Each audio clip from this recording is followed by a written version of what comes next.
No, you're good. Like, it's clear to see that, as successful as your business is and the way that you run it and everything, anybody that sits down and talks to you for 5 minutes knows that you're living literally beyond this world. And you know what's important. You know, like, that people are important. You know their souls are important. And it doesn't matter, like, how many, ice cream cones you're selling a day. It's literally how you're impacting those people.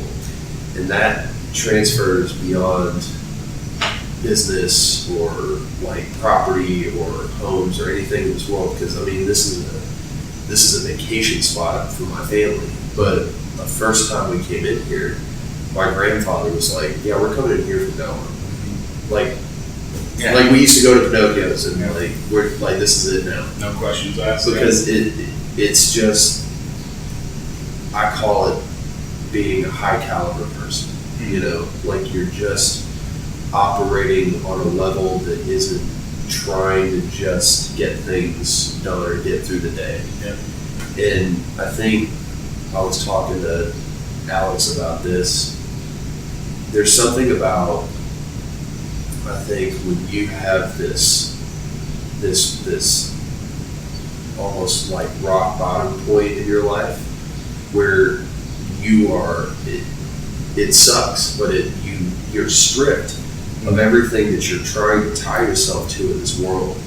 And then when you finally gain that vision of, like, what's important, like, you're looking at the world through heaven's eyes, all of a sudden you become just this person that is just operating on a different frequency. Yeah. And that's, like, so easy to see about you. Yeah. But I was gonna ask you, like, do you think that you needed all of your, like, low points, or you needed to be at that rock bottom for you to get where you are now? Without a doubt. There's so many scriptures that I think of as you're saying what you're saying. But really, one I've always clung to is James, verses 1 through 12, the first book of James.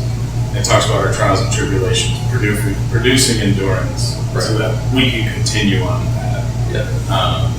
And it's like working out for Alex. It's like, music for others. It's like, doing this podcast for you. Yeah. It's like schoolwork for some people.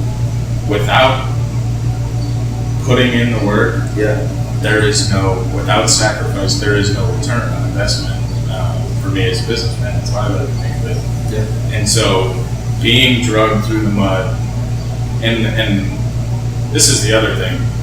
Finally, that switch in my mind happened where it was no longer God I was blaming. I was making those choices. Yeah. I walked happily down the road with the demon. I walked into pain and suffering myself. Yeah. Free will is a beautiful thing.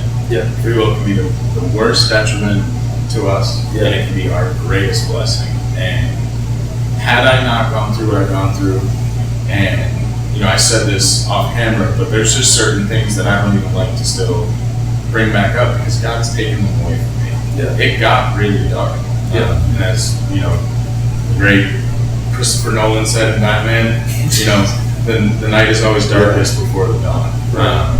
And I keep that in my memory, but certain things I've just chosen to try and forget and let go of because there is no point in holding on to them. But yes, the overall experience had to happen in order for me to be here. To be able to not judge others or to have an understanding or an empathetic part with someone for what they're currently doing comes from a place where I get it. I know where you are. I can see your pain. And that's, that there are some people who learn through reading or being told. Yeah. I 1000% of the person has to learn through experience. Right. Even now in business. Yeah. Don't go into business with your best friend. Check, did it, fail. Yeah. Had to learn that the hard way. Don't go into business with family. My mom and I have never been closer because year 1 and year 2, had almost a power struggle going on. Is this your vision? Is it my vision? Is this yours? Is this mine? Yeah. And finally, through prayer and through God, was able to sit down last year and say to her, I need autonomy to make mistakes. Yeah. My mom, like most great mothers, wants to make everything easy for me, wants to help me avoid mistakes and not make them. But you need them. We need them. Absolutely. And so, gave me that space, gave me that ability to operate independently. It's God gives us that free will. And a great pastor that I like to, someone that I look up to a lot is Kyle Jackson. He was the pastor that baptized me. He was the pastor that, it was like God put him in that church for me. And I know that sounds selfish, but when I was sitting there, that's how convicted I was. I was like, wow, the power of God to know that here I sit and here he stands, he's preaching to me. Right. He had gone through the same thing, 7 years out in the dark. Walked away from God, drugs, alcohol, women, completely surrounded by sin.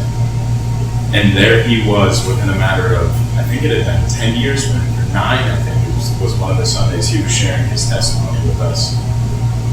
And he wasn't pretending to be perfect. He could have, like a lot of other pastors, not told that side of the story, but he did.